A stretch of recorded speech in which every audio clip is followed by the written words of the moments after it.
इत्तला मिलती थी कि आज हिंदुस्तान के जहाज आएंगे और वो पाकिस्तान पर हमलावर होंगे। जब आपका वजीर आजम, जब आपका लीडर बुज़दिल हो, वो मोदी का नाम ना ले सके, उसको आप क्या पैगाम दे रहे बॉर्डर पे लड़ने वाले उस जवान को? 5 जहाज जिनमें 3 रफेल उनको मार कर आया और उनको ऊंधे मुंह वो कश्मीर पर जाकर गिरे, बठिंडा में जाके गिरे। पाकिस्तान ने 5 जहाज गिराए हैं, इसका कोई प्रूफ, कोई सबूत है तो ये कहता है सोशल मीडिया। अफसोस की बात है, इस तरह का जवाब इसको देना चाहिए था कि रात के अंधेरे में हमला करता है हमारी मसाजिद के ऊपर, हमारी मदारिस के ऊपर, हमारी सिविलियंस के ऊपर, बेगुनाह शहरियों के ऊपर और हमारे वाटर रिसोर्सेज के ऊपर जो उसने हमला किया रात को। और ये नहीं कि हमें खबरें नहीं मिल रही थी, लम्हा बर लम्हा खबरें मिल रही थी कि हिंदुस्तान के क्या उनके मज़मूम अज़ाइम हैं और क्या उनके नापाक प्लान्स हैं। कल रात को जनाब स्पीकर, हिंदुस्तान ने पूरी तैयारी के साथ, और कोई उनके ऑल टोल्ड 80 जहाज इस हमले में शरीक थे और उन्होंने पाकिस्तान में 6 जगहों पर, 6 शहरों पर हमला किया, जिसमें आज़ाद कश्मीर के 2 इलाके, जिसमें भावलपुर, जिसमें शेखुपुरा, जिसमें सियालकोट। इन इलाकों पर जनाब स्पीकर जी शकरगढ़, इन इलाकों में जनाब स्पीकर हिंदुस्तान के तैयारों ने हमला किया। हम इतनी ताकत है, पूरी मुस्लिम उम्मा में वाहिद मुल्क पाकिस्तान इतनी ताकत है, उस पर कोई इस तरह के अटैक करे और उस पर हम खामोश हो जाए। कल जब वज़ीर आज़म असम्बली में आए तो हम ये एक्सपेक्ट कर रहे थे कि जिस तरह इमरान खान ने पुलवामा वाक़या जब हुआ 2019 में, उसने जो जवाब दिया था तो इसी तरह प्राइम मिनिस्टर की तरफ से वो स्ट्रांग जवाब मिलेगा। लेकिन अफसोस की बात है कि वो यही कह रहे कि तहकीकात करे, हम इसमें इन्वॉल्व नहीं है, हम हमला नहीं करेंगे, हम अमन चाहते हैं। हम सब अमन चाहते हैं, ज़ाहिरी बात है हम अमन चाहते हैं, लेकिन जो हमें अमन में नहीं रहते। 80,000 हमारे पख्तून शहीद हुए, इसमें इंडिया मुलव्विस था। कलभूषण उसका जिंदा मिसाल है जो हमारे पाकिस्तान में अभी तक है, वो दहशतगर्दी की सरपरस्ती कर रहा था, उस पर हम खामोश है, उसको हम जवाब नहीं दे सकते। इस वक्त हमें जवाब देना होगा। अगर हम जवाब न दे तो हमारे इस एटम बम का भी कोई फायदा नहीं, न इसमें एटमी कुव्वत का भी कोई फायदा नहीं। मैं एक और बात करना चाहता हूँ, यहाँ एक पश्तो का एक मशहूर कहावत है कि आप गीदड़ों के लीडर को शेर, गीदड़ों का लीडर अगर शेर हो तो गीदड़ भी शेर बन जाते हैं, लेकिन शेरों का लीडर अगर गीदड़ हो तो शेर भी गीदड़ बन जाते हैं। बदकिस्मती से इस वक्त 2 शख्सियत ऐसे थे जो एक अडियाला जेल और एक कोटलखपत जेल में पड़ा हुआ है। एक का नाम है इमरान खान और दूसरी का नाम है शाह महमूद कुरैशी। अगर वो आज बाहर होते और वो इस कुर्सी पे बैठते तो पता चल जाता मोदी को किस तरह जवाब देना होता है, पता चल जाता कि हिंदू को कि किस तरह पाकिस्तान की तरफ से स्ट्रांग जवाब आ जाता है। लेकिन बदकिस्मती से आज हमारी लीडरशिप में वो कैपेबिलिटी नहीं है, वो सलाहियत नहीं है कि उसका उसी तरह स्ट्रांग जवाब दे दे।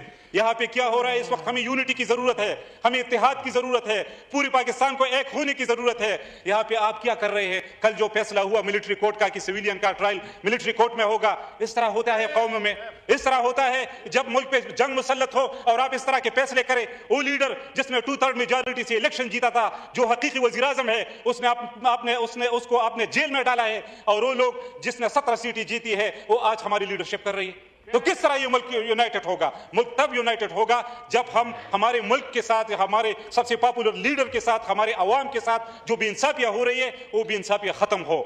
जब हम एक हो जाए, इमरान खान बाहर आ जाए, शाह महमूद कुरैशी बाहर आ जाए, हमारी लीडरशिप, हमारे वर्कर बाहर आ जाए और हम एक होके, इमरान खान के एक ट्वीट पे पूरी दुनिया में एक ट्वीट चलता है और इसके बयान को कोई चलाया भी नहीं जाता। और इस बात पे भी थोड़ा सोचना चाहिए। कल मैं सुन रहा था CNN को हमारा डिफेंस मिनिस्टर इंटरव्यू दे रहा था, तो इस तरह के इंटरव्यू तो मैंने जब सुना तो मैं हैरान हुआ कि एक एंकर उससे पूछते हैं कि आप कह रहे हैं कि पाकिस्तान ने 5 जहाज गिराए हैं, इसका कोई प्रूफ, कोई सबूत है? तो ये कहता है सोशल मीडिया।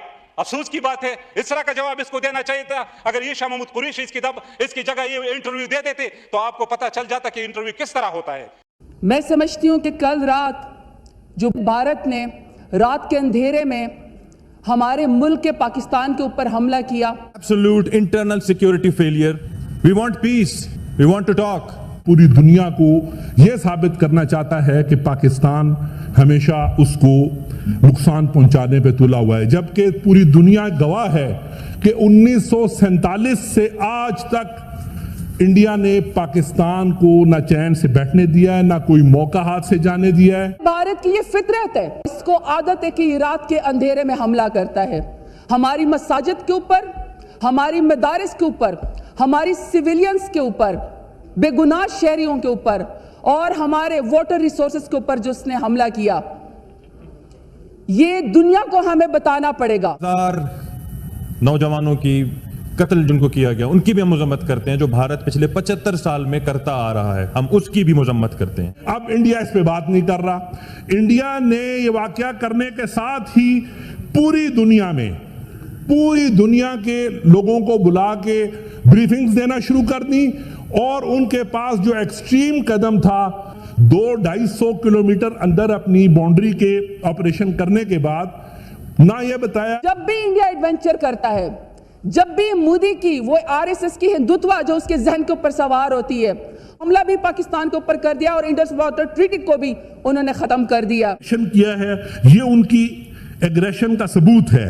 उन्होंने कम से कम कई घरों को धमाके से उड़ा दिया है। इस जुल्म और सितम के ढाने को बुरी दुनिया नहीं देख रही, दुनिया सिर्फ ये देख रही है क्योंकि उसने एक ढोंग रचाया हुआ है। ये पहला दिन है सर, ये जो जंग होती है ये बड़ी इसके सर बहुत इफेक्ट होते हैं और ये प्रोलॉन्ग हो सकती है। अब सर ये वहाँ ने फैसला करना है, यहाँ तमाम सर पॉलिटिकल पार्टीज को बुलाएं, सर उनसे पूछे कि हमने खुदा न ख्वास्ता इस बात को एस्केलेट करना है या सर हमने अमन की तरफ जाना है। सर हमें ये भी फैसला करना है, क्योंकि सर ये एक दिन दो दिन की बात नहीं है। दोनों कौमें सर न्यूक्लियर पावर हैं, दोनों कौमें एक खिते के अंदर रहती हैं। सर वो हिंदू उसकी हिंदुत्व आरएसएस की जो मेंटेलिटी है सर, उसका मुकाबला कैसे करना, हमने दुनिया को कैसे बताना है, हमने अपने एलाइज को कैसे बताना है कि किस तरीके से ये एस्केलेशंस की तरफ उन्हें मजीद नहीं जाना। लेकिन सर हमारी इस बात को, अमन की बात को कमजोरी ना समझा जाए। उनका जो पेट का दर्द है या पाकिस्तान के खिलाफ जो उनकी जेलसी है वो उनको अंधा कर देती है, और वो हर वक्त पाकिस्तान को इंटरनेशनली अकेला करने के लिए कोई ना कोई ऐसा इकदाम करते रहते। पाकिस्तान में कोई ऐसी जगह महफूज नहीं है। हमारे लोग मसाजिद में महफूज नहीं, हमारे लोग इमाम बारगाहों में महफूज नहीं, हमारे लोग स्कूलों में महफूज नहीं, बाजारों में महफूज नहीं। दहशतगर्द हम है, दहशतगर्द तो वो है जो मुसलमानों का कत्ल करता है, दहशतगर्द तो वो है जो माओं को उनकी औलाद से जुदा करता है, दहशतगर्द तो वो है जो मस्जिदों को जलाता है। ये हालात इस वक्त ऐसे हैं, पाकिस्तान बहुत मुश्किल दौर से गुजर रहा है। ये ना हो कि सर वज़रा की जो स्टेटमेंट है इस वक्त हुकूमत की, वो इंडियन जो है वो यूएन के अंदर या कहीं पर हमारे खिलाफ ही इस्तेमाल कर ले, तो सर हमें कोई गैर जिम्मेदाराना इस किस्म के जो है सर हमें वो नहीं करने चाहिए।